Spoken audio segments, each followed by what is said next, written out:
नमस्कार दोस्तों, आप सभी का हमारे बीएड फर्स्ट सेमेस्टर की अंकुरम क्लासेस में स्वागत है। आज हम अपना एक वीडियो लेके आए हैं कि भारतीय संविधान अनुसूची मौलिक अधिकार, मौलिक कर्तव्य, नीति निर्देशक तत्व, महत्वपूर्ण तथा तथ्य संपूर्ण विवरण। इसमें हमने ये वीडियो बनाया है भारतीय संविधान से रिलेटेड जो क्वेश्चन पूछे जाते हैं, जैसे किस अनुसूची में है, किस आर्टिकल के अंदर लिखा हुआ है, मौलिक अधिकार में है कि नहीं, कहाँ से लिए गए मौलिक अधिकार, इनसे रिलेटेड हम पूरे ही तथ्य जितने भी पूछे जाते हैं लगभग सभी हमने पूर्ण उसको कवर करने की कोशिश की है। तो आप सभी से अनुरोध है कि ये वीडियो बहुत ही ध्यान से देखें, और यदि आप इसका वीडियो का कई बार रिवीजन कर लेते हैं तो आपको कहीं भी किसी भी परीक्षा में संविधान से रिलेटेड क्वेश्चन पूछे जाते हैं तो उसमें कभी कोई परेशानी नहीं होगी। पूरे ही संपूर्ण हमने विवरण जो है इसमें कवर किया है। तो चलते हैं, आज शुरू करते हैं हम अपना आज का वीडियो। ये हमारा जो संविधान है, भारतीय संविधान, वो भाग कितने हैं और अनुच्छेद कहाँ तक है ये है। तो हम शुरू करते हैं। इसमें भाग एक सबसे पहले आता है संघ और उसका राज्य क्षेत्र अनुच्छेद विवरण। तो इसमें जो पहला है जो अनुच्छेद है वो संघ का नाम और राज्य क्षेत्र से संबंधित है कि संघ का नाम क्या है और राज्य इस क्षेत्र क्या है। दूसरा है नए राज्यों का प्रवेश या स्थापना। नए राज्य बनेंगे तो उसका प्रवेश या स्थापना उससे संबंधित है अनुच्छेद 2। अनुच्छेद 3 किससे संबंधित है? ये नए राज्यों का निर्माण और वर्तमान राज्यों के क्षेत्रों, सीमाओं या नामों में परिवर्तन। और चौथा नंबर का अनुच्छेद संबंधित है पहली अनुसूची और चौथी अनुसूचियों के संशोधन तथा अनुपूरक और पारिमाणिक विषयों का उपबंध करने के लिए अनुच्छेद 2 और अनुच्छेद 3 के अधीन बनाई गई विधियां। अब इसमें जो भाग 2 है वो किससे संबंधित है? ये नागरिकता से मेनली संबंधित है इसका भाग 2। भाग 1 जो था संघ और उसका राज्य क्षेत्र से था, और भाग 2 जो है नागरिकता से संबंधित है। तो नागरिकता में अनुच्छेद इसके कहाँ से कहाँ तक है? 5 से लेकर 11 तक अनुच्छेद हैं, और भाग 1 के 1 से 4 तक थे, और भाग 2 के जो नागरिकता से संबंधित है 5 से 11 है। तो इसमें पांचवा जो आता है संविधान के प्रारंभ पर नागरिकता क्या है। छठा जो है पाकिस्तान से भारत को प्रव्रजन करने वाले कुछ व्यक्तियों के नागरिकता के अधिकार को लेकर ये अनुच्छेद है। सातवां जो है वो है पाकिस्तान को प्रव्रजन करने वाले कुछ व्यक्तियों के नागरिकता के अधिकार। आठवां जो है भारत के बाहर रहने वाले भारतीय उद्योग के कुछ व्यक्तियों के नागरिकता के अधिकार। नवा जो है विदेशी राज्य की नागरिकता स्वेच्छा से अर्जित करने वाले व्यक्तियों का नागरिक न होना। और 10वां है हमारा नागरिकता के अधिकारों को बना रहना। 11वां है संसद द्वारा नागरिकता के अधिकार का विधि द्वारा विनियमन किया जाना। इस तरीके से उसके ऊपर बना हुआ है। तो ये हमारा भाग 2 कंप्लीट होता है। भाग 3 में क्या है? भाग 3 में मूल अधिकार है। मूल अधिकार से संबंधित होता है भाग 3। तो इसमें जो है 12वां जो अनुच्छेद है उसमें परिभाषा दी गई है मूल अधिकार की। 13वें में मूल अधिकारों से असंगत या उनका अल्पीकरण करने वाली विधियां बताई गई हैं, और समता का अधिकार के बारे में बताया गया है। फिर उसके बाद 14वें में विधि के समक्ष समानता के अधिकार के बारे में बताया गया है। 15वें में धर्म, मूलवंश, जाति, लिंग या जन्म स्थान के आधार पर विभेद का प्रतिषेध करना बताया गया है। 16वें में लोक नियोजन के विषय में अवसर की समानता ये बताया गया है, और 17वें में बताया गया है अस्पृश्यता का अंत करना। 18वें अनुच्छेद में बताया गया है उपाधियों का अंत और स्वतंत्रता का अधिकार, इसके संदर्भ में बताया गया है। इस तरीके से 19वें में हमारे में बताया गया है वाक स्वतंत्रता आदि विषयक कुछ अधिकारों का संरक्षण। 20वें में बताया गया अपराधों के लिए दोष सिद्धि के संबंध में संरक्षण। 21वें में बताया गया प्राण और दैहिक स्वतंत्रता का संरक्षण। 22वें में बताया गया अनुच्छेद 22 में बताया गया है कुछ दशाओं में गिरफ्तारी और निरोध से संरक्षण, शोषण के विरुद्ध अधिकार। फिर 23वें अनुच्छेद में बताया गया है मानव और दुर्व्यापार और बलाश्रम का प्रतिषेध करना बताया गया है। 24वें अनुच्छेद में बताया गया है कारखानों आदि में बालकों के नियोजन का प्रतिषेध, धर्म की स्वतंत्रता का अधिकार बताया गया है। 25वें में बताया गया अंतःकरण की और धर्म की अबाध रूप से मानने, आचरण और प्रचार करने की स्वतंत्रता। 26वें अनुच्छेद में बताया गया है धार्मिक कार्यों के प्रबंध की स्वतंत्रता। 27वें अनुच्छेद में बताया गया है किसी विशिष्ट धर्म की अभिवृद्धि के लिए करों के संदाय के बारे में स्वतंत्रता। 28वें अनुच्छेद में बताया गया है कुल शिक्षा संस्थाओं में धार्मिक शिक्षा या धार्मिक उपासना में उपस्थित होने के बारे में स्वतंत्रता, संस्कृति और शिक्षा संबंधी अधिकार बताए गए हैं। 29वें में बताया गया अल्पसंख्यक वर्गों के हितों का संरक्षण। 30वें में बताया गया है शिक्षा संस्थाओं की स्थापना और प्रशासन करने का अल्पसंख्यक वर्गों का अधिकार। इस तरीके से हमारे ये बताए गए हैं। 31वां कुछ भी नहीं है। 31A है संपदाओं आदि के अर्जन के लिए उपबंध करने वाली विधियों की व्याकृति की गई है। 31B यानी 31 ख में बताया गया है कि कुछ अधिनियमों और विनियमों का विधि मान्यकरण करना बताया गया है। 31 ग यानी 31 C में बताया गया है 31C में कुछ निर्देशक तत्वों को प्रभाव करने वाली विधियों की व्यावृत्ति बताई गई है। उसके बाद हमारा 32 आ जाता है इस भाग द्वारा प्रदत्त अधिकारों को प्रवर्तित कराने के लिए उपचार बताया गया है। नेक्स्ट स्लाइड ले लेते हैं। इस तरीके से हमारा 32 तक सब कंप्लीट हो जाता है। अब हम शुरू करते हैं 33। इस 33 में क्या बताया गया है? 33 में बताया गया इस भाग द्वारा प्रदत्त अधिकारों का बलों आदि को लागू होने में उपांतरण करने की संसद की शक्ति। 34 में बताया गया है जब किसी क्षेत्र में सेना विधि प्रवृत्त है तब इस भाग द्वारा प्रदत्त अधिकारों पर निर्बलन कहाँ से करना है। 35 में बताया गया इस भाग के उपबंधों को प्रभावी करने का विधान बताया गया है। इस तरीके से हमारे इतने बताए गए हैं। अब जो भाग 3 में हमारे थे वो भाग 3 में बताए गए थे 12 से लेकर 35 तक, 12 से 35 तक। अब भाग 4 आता है। भाग 4 में बताया गया राज्य के नीति निर्देशक तत्व के बारे में। तो इसमें 36 नंबर के अनुच्छेद में बताया गया इसकी परिभाषा, मतलब राज्य की नीति निर्देशक तत्वों की परिभाषा बताई गई। 37 बताया गया इस भाग में अंतर्विष्ट तत्वों का लागू होना। 38 में बताया गया है राज्य लोक कल्याण की अभिवृद्धि के लिए सामाजिक व्यवस्था बनाएगा। 39 में बताया गया है राज्य द्वारा अनुसरणीय कुछ नीति तत्व बताए गए हैं। 39A में बताया गया है समान न्याय और निःशुल्क विधिक सहायता, इसके बारे में बताया गया है। 40 में बताया गया है ग्राम पंचायतों का संगठन। 41 में बताया गया है कुछ दशाओं में काम, शिक्षा और लोक सहायता पाने का अधिकार। इसी तरह से 42 में बताया गया है काम की न्याय संगत और मानवोचित दशाओं का तथा प्रसूति सहायता का उपबंध। 43 में बताया गया है कर्मकारों के लिए निर्वाह, मजदूरी आदि के बारे में बताया गया है। 43A में बताया गया है 43 क में उद्योगों के प्रबंध में कारों का भाग लेना। और 44 में बताया गया है नागरिकों के लिए एक समान सिविल संहिता। 45 में बताया गया है बालकों के लिए निःशुल्क और अनिवार्य शिक्षा का उपबंध।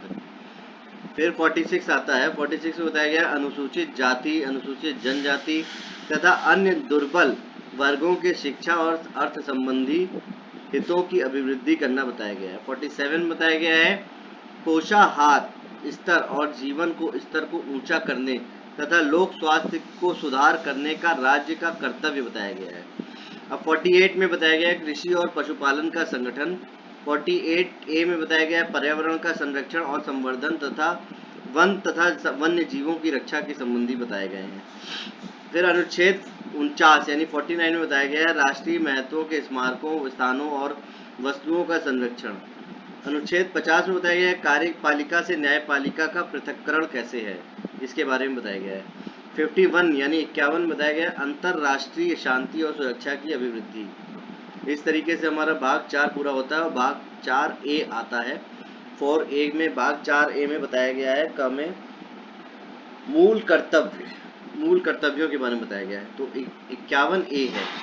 भाग 4 में कितने थे हमारे 36 से लेकर 51 तक। अब भाग 4 क शुरू होता है 51A से। तो इसमें बताया गया है हमारे मूल कर्तव्य के ऊपर है भाग 4 क। अब हमारा भाग 5 आता है। भाग 5 में संघ के बारे में बताया गया है कि किस तरीके का संघ होगा। तो इसका अनुच्छेद 52 से शुरू होता है ये। तो शुरू करते हैं हम अपने 52 अनुच्छेद में भारत के राष्ट्रपति के बारे में बताया गया है। फिर 53वें अनुच्छेद में बताया गया है संघ की कार्यपालिका शक्ति और उसकी शक्ति के बारे में। 54वें में बताया गया राष्ट्रपति का निर्वाचन किस तरह से होगा। 55वें में बताया गया राष्ट्रपति के निर्वाचन की रीति क्या होगी। 56वें में बताया गया है राष्ट्रपति की पदावधि कितने वर्ष की होगी और किस किस तरीके से किस किस कंडीशन में क्या क्या होनी चाहिए। अब 57 में बताया गया पुनर्निर्वाचन के लिए पात्रता क्या होती है। 58 में बताया गया राष्ट्रपति निर्वाचित होने के लिए अर्हताएं क्या होंगी। उसके बाद 59वें में बताया गया राष्ट्रपति के पद के लिए शर्तें क्या है। 60वें में बताया गया है राष्ट्रपति द्वारा शपथ या प्रतिज्ञान क्या है। 61वें में बताया गया राष्ट्रपति पर महाभियोग चलाने की प्रक्रिया कि महाभियोग किस तरीके से चल सकता है ये बताया गया है। 62वें में बताया गया राष्ट्रपति के पद में रिक्ति को भरने के लिए निर्वाचन करने के समय और आकस्मिक रिक्ति को भरने के लिए निर्वाचक व्यक्ति की पदावधि क्या होगी। 63वें में बताया गया है भारत का उपराष्ट्रपति के बारे में बताया गया है। 64वें में बताया गया है उपराष्ट्रपति का राज्य सभा का पदेन सभापति होना। 65वें में बताया गया राष्ट्रपति के पद में आकस्मिक रिक्ति के दौरान या उसकी अनुपस्थिति में उपराष्ट्रपति का राष्ट्रपति के रूप में कार्य करना और उसके कृत्यों का निर्वहन करना बताया गया है। 66वें अनुच्छेद में बताया गया है उपराष्ट्रपति का निर्वाचन किस तरह से किया जाएगा। 67वें में बताया गया है उपराष्ट्रपति की पदावधि कितने वर्ष की होगी।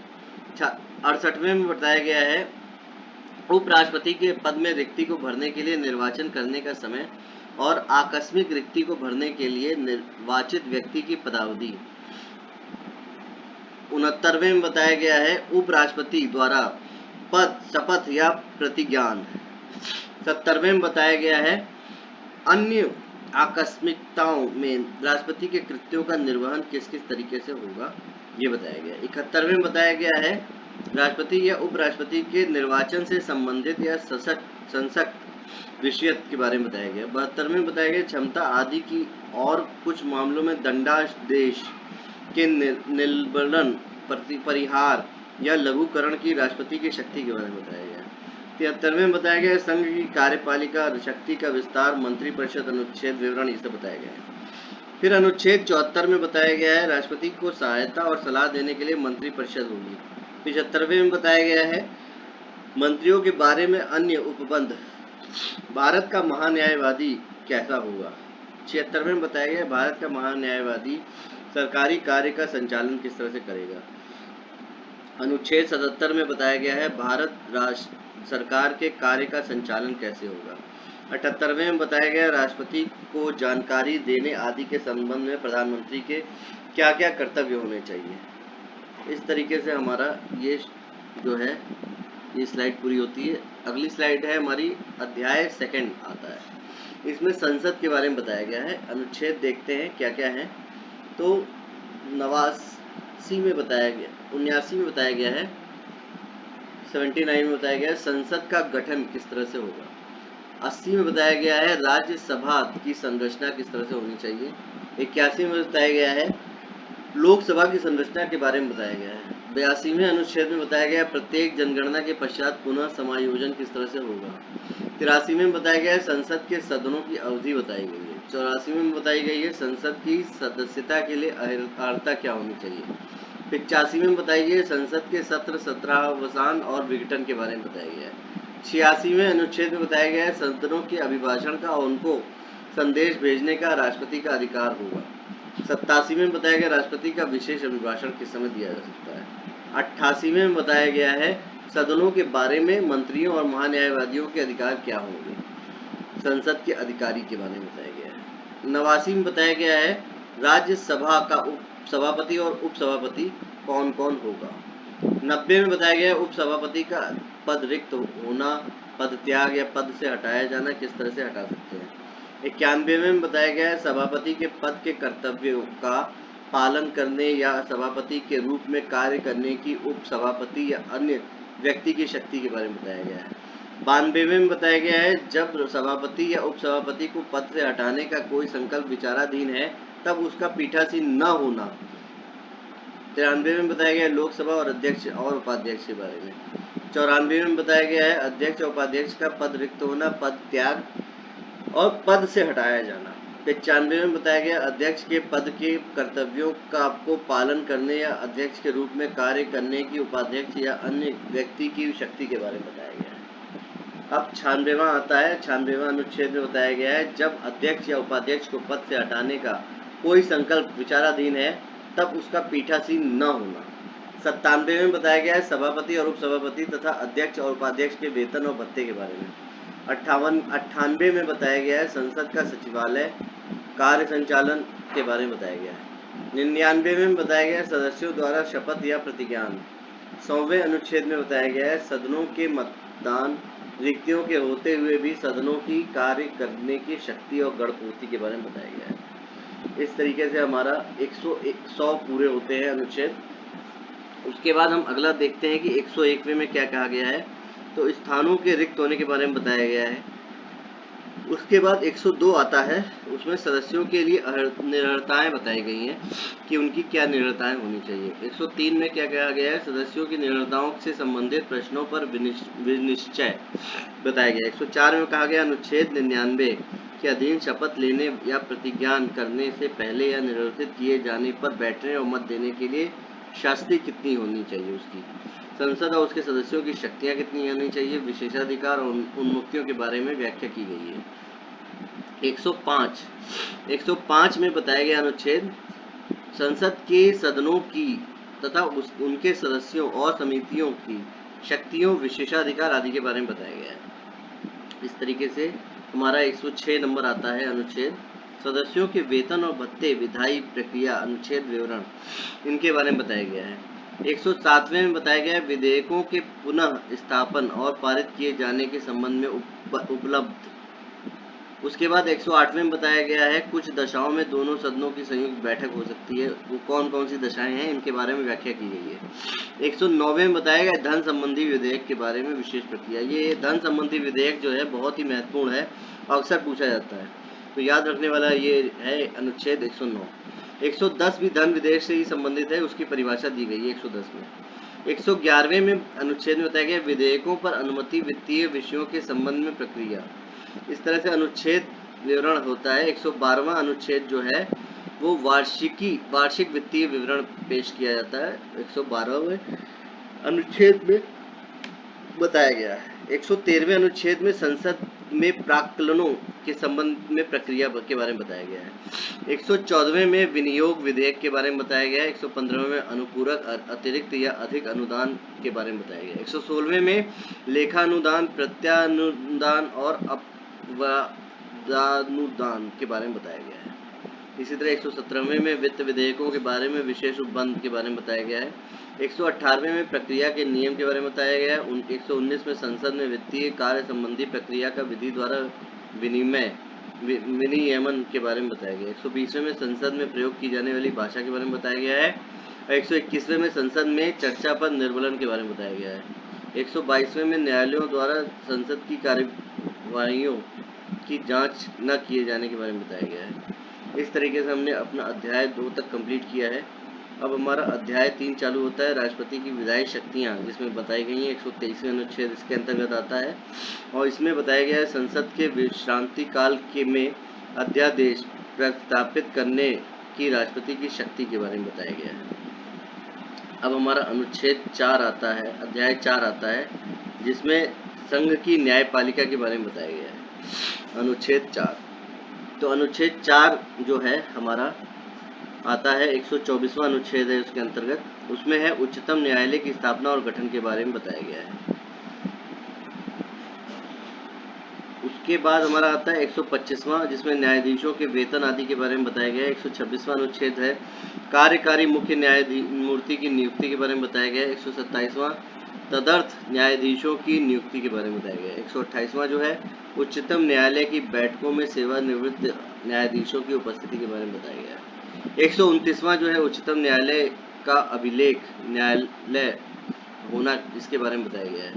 130वें में उच्चतम न्यायालय का स्थान बताया गया है। 131वें में उच्चतम न्यायालय की आरंभिक अधिकारिता के बारे में बताया गया है। 132वें में अनुच्छेद में कुछ मामलों में उच्च न्यायालयों से अपीलों में उच्चतम न्यायालय की अपीली अधिकारिता के बारे में बताया गया है। इस तरीके से हमारा 133वें अनुच्छेद में उच्च न्यायालय में सिविल विषयों से संबंधित अपीलों में उच्चतम न्यायालय की अपीली अधिकारिता के बारे में बताया गया। 134वें में दांडिक विषयों में उच्चतम न्यायालय की अपीली अधिकारिता के बारे में बताया गया। 134 क यानी 134 ए में 134 ए में उच्चतम न्यायालय में अपील के लिए प्रमाण पत्र के बारे में बताया गया है। 135 में 135 में विद्यमान विधि के अधीन फेडरल न्यायालय की अधिकारिता और शक्तियों का उच्चतम न्यायालय द्वारा प्रयुक्त होना इसके बारे में बताया गया। 136वें में अपील के लिए उच्चतम न्यायालय की विशेष इजाज़त लेने के संबंधी बताया गया है। 137वें में निर्णयों या आदेशों का उच्चतम न्यायालय द्वारा पुनर्विलोकन के बारे में बताया गया है। 138वें में उच्चतम न्यायालय की अधिकारिता की वृद्धि के संबंध में बताया गया है। 139वें में कुछ रिट निकालने की शक्तियों का उच्चतम न्यायालय को प्रदत्त किया जाना इससे संबंधित है यह अनुच्छेद। 139वां ए 139 ए या 139 क में कुछ मामलों का अंतरण बताया गया है। 140 में उच्चतम न्यायालय की आनुषंगिक शक्तियों के बारे में बताया गया है। 141 में उच्चतम न्यायालय द्वारा घोषित विधि का सभी न्यायालयों पर आबद्ध कर होना ये बताया गया है। 142वें में उच्चतम न्यायालय की डिग्रियों और आदेशों का प्रवर्तन और प्रकटीकरण आदि के बारे में आदेश के बारे में बताया गया है। 143 या 143 में उच्चतम न्यायालय से परामर्श करने की राष्ट्रपति की शक्ति के बारे में बताया गया है। 144 में सिविल और न्यायिक प्राधिकारियों द्वारा उच्चतम न्यायालय के बारे में बताया गया है। 145 में न्यायालय के नियम आदि बताए गए हैं। 146वें में उच्चतम न्यायालय के अधिकारी और सेवक तथा व्यय इनके बारे में बताया गया है। अब हमारा अध्याय 5 आता है। अध्याय 5 में भारत के नियंत्रक महालेखा परीक्षक के बारे में बताया गया है। अब हमारा 148 आता है, उसमें भारत का नियंत्रक या महालेखा परीक्षक के बारे में बताया गया है। 149वां जो है 149 ये संबंधित है नियंत्रक महालेखा परीक्षक के कर्तव्य और उसकी शक्तियों के बारे में। 150वां आता है संघ के और राज्यों के लेखाओं का प्रारूप और 151वां है सम परीक्षा प्रतिवेदन के ऊपर बताया गया है। अब हमारा जो है भाग 6 है उसमें राज्यों के बारे में बताया गया है। तो अध्याय इसका एक कहता है 152वें अनुच्छेद इसके अंतर्गत आता है, इसकी परिभाषा दी गई है राज्य की। उसके बाद अध्याय 2 है कार्यपालिका। इसमें जो राज्य की कार्यपालिका है उसमें राज्यपाल आता है, उसके बारे में बताया गया है। तो इसका 153वें से चालू होता है राज्यों के राज्यपाल, इनके बारे में बताया गया। 154 में राज्य की कार्यपालिका शक्ति का विवरण दिया गया है। 155वां संबंधित है राज्यपाल की नियुक्ति से और 156वां राज्य की पदावधि राज्यपाल की जो पदावधि होती है उसके बारे में है। 157वां जो है अनुच्छेद वो राज्यपाल के पद के लिए क्या शर्तें होनी चाहिए इससे संबंधित है। 158वां अनुच्छेद जो है राज्यपाल के पद के लिए शर्तें क्या होनी चाहिए उससे संबंधित है। 159 जो है राज्यपाल द्वारा शपथ या प्रतिज्ञान उससे संबंधित है। 160वां जो है कुछ आकस्मिकताओं में राज्यपाल के कृत्यों का निर्वहन से संबंधित है। 161 जो है संबंधित क्षमा आदि की और कुछ मामलों में दंडादेश के निलंबन परिहार या लघुकरण की राज्यपाल की शक्ति से संबंधित है। 162वां जो है राज्य की कार्यपालिका शक्ति का विस्तार मंत्री परिषद इनसे संबंधित है। 163वां जो है राज्यपाल को सहायता और सलाह देने के लिए मंत्री परिषद के बारे में संबंधित है। और 164वां जो है मंत्रियों के बारे में अन्य उपबंध राज्य का महाधिवक्ता इससे संबंधित है। 165वां जो है राज्य का महाधिवक्ता इससे संबंधित है। सरकारी कार्य का संचालन कैसा होगा ये भी 165 के अंतर्गत आता है। 166वां जो है राज्य की सरकार के कार्य का संचालन से संबंधित है। और 167वां जो अनुच्छेद है वो राज्यपाल को जानकारी देने आदि के संबंध में संबंधित है, मुख्यमंत्री के कर्तव्यों के बारे में सम्मिलित है। इस तरीके से हमने अपना आज का 167 तक संपूर्ण किया। अब जो आगे हम लेके आएंगे उसमें आगे के हम देखेंगे। तब तक के लिए आप लोगों का बहुत बहुत धन्यवाद। आपका दिन मंगलमय हो। नमस्कार। यदि वीडियो अच्छा लगे तो चैनल को सब्सक्राइब करें, वीडियो को लाइक करें, शेयर करें ताकि ज़्यादा से ज़्यादा लोगों तक हमारा आज का वीडियो है वो पहुँच पाए और उनको भी लाभवर्धन प्राप्त हो। धन्यवाद। नमस्कार।